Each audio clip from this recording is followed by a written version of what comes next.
دبلۆماسیەتی چین سەبارەت بە پەتاکە لە کاتێکدایە کە وڵاتانی ناوەڕاست و ڕۆژهەڵاتی ئەوروپا ڕووبەڕوی زیادبونی پەتاکە دەبنەوە. هاوڵاتیان فشاریان لێ دەکەن بۆ ئەوەی ڤاکسینی ڕزگارکەری ژیانیان بۆ پەیدا بکەن. شیکەرەوە جەی ستیڤن مۆریسن دەڵێت بێتوانایی ئەوان بۆ دەستکەوتنی ڤاکسینی پێویست دەرفەتێکی ڕەخساندوە بۆ چین.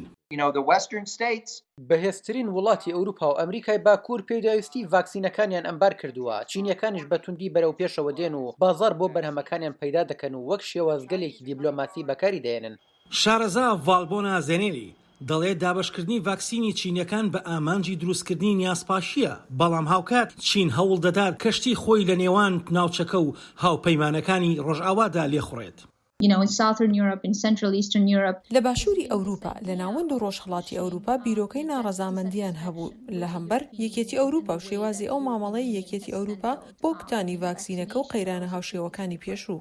لە ساڵی 2012ەوە چین و بەرهێنان و قەرزی ڕاستەوخۆی بۆ پرۆژە گەورەکانی ژێرخانی ناوەند و خۆرهەڵاتی ئەوروپا پێشکەش کردووە و بەڵێنی زیادکردنی بازرگانی داوە. بەڵام دوا بە دوای نزیکەی 10 ساڵ ئەم پرۆژانە چەند ئیشێک یان بەرزبوونەوەیکی ئابووریان بۆ کۆمپانیا ناوخۆیەکان بەرهەم هێنا و ئێستاش نیگەرانیەکان لە زیادبوندان سەبارەت بە مامەڵە بازرگانیەکانی چینیەکان کە مافی کرێکاران و پاراستنی ژینگە پشتگوێ دەخەن. لە زۆربەی حاڵەتەکاندا ئەمانە قەرزن و لەلایەن حکوومەتەکانی ئەم وڵاتانەوە دەدرێتەوە. سەبارەت بەو گرێبەستە ناڕوونانەش ئێمە دەبینین کە کۆمپانیا چینیەکان پرۆژەکان جێبەجێ دەکەن. لە زۆربەی حاڵەتەکاندا هێزی کاری چینی و کەرەستەی خاوی چینین.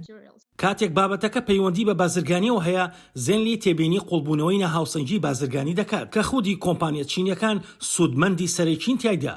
هاوکات بازرگانی ناوخۆش لە هەناردەکردنیان بۆ چین تا ڕادەیەک بەرزبوونەوەی بەخۆیەوە بینیوە.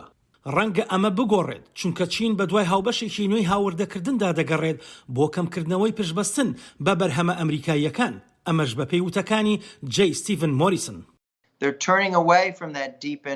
ئەوان دوور دەکەونەوە لەو پێکەوە گرێدانە قوڵا. ئەوان هەوڵ دەدەن ئەوە کەم بکەنەوە و دەیانەوێت جێگرەوەیەک بدۆزنەوە کەواتە لەوانەیە پەیوەندی ڕشتتر دروست بێت. لێرەدا کاتێک دێن و باسی بازاڕی هەناردەکردن دەکەن بۆ چین لە ئەوروپای ڕۆژهەڵات و ناوەڕاستەوە.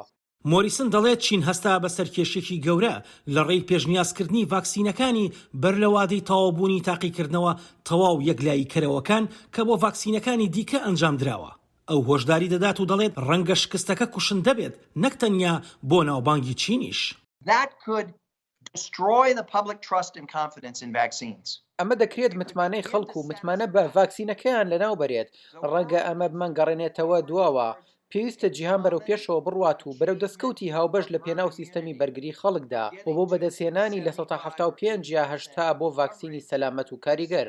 لەگەڵ ئەوەشدا کە چین فشار دەکات بۆ بەرفراوانکردنی هەژمونی خۆی، پسپۆڕان جەخت لەسەر پێویستی هەماهەنگێکی تونند و تۆڵی کاریگەر دەکەنەوە لە نێوان هێزە ڕۆژئاوایەکاندا لە پێناو زامنکردنی ئەوەی کە چین سوود لە خاوە لاوازەکانی ناوەڕاست و ڕۆژهەڵاتی ئەوروپا وەرنەگرێت و بۆ گەیشتن بە سوودێکی نادادپەروەرانە لە بازاڕەکانی جیهاندا. گرنگترینش دروستکردنی گۆڕەپانێکە بۆ ڕەخساندنی دەرفەت و شەفافیەت بۆ هەمووان بە پێی یاسا و ڕێسا ئابوووریەکانی جیهان. چین چاوی بڕیوەتە ئەوروپا و دەرەوەی ئەوروپاش. شارەزایان دەڵێن چین پێویستی بەوەیە ئامادەی ئەوە بسەلمێنێت بۆ هەڵگرتنی ئەو بەرپرسیارەتی کە هاوشێوەی دەسەڵاتێکی جیهانیە و بە پێی یاسا و ڕێساکان کار دەکات.